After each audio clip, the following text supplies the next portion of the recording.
All right, Kansas and Western fans, it's time for update number 3. All still the same down at this end. But I have track laid, and it even works. Hopefully this won't prove me wrong.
I guess that's it for now.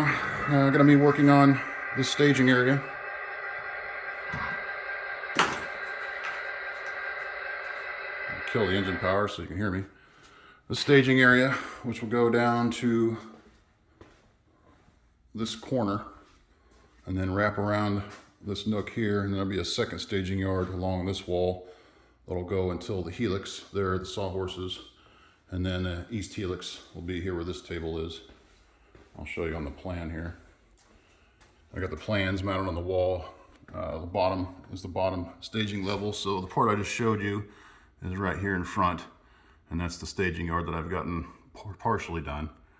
And then I'll move up to that corner and then around. So that's what I've got for now. Didn't expect to do 3 videos in a week, so I probably won't be sticking to that frequency. I've got a lot more bench work materials here, so I think I can get all the way around the wall with what I have, at least to the helix, and then it'll be the beginning of construction for both the helixes. So I look forward to, or helices, so I look forward to posting progress on that. Thanks for watching.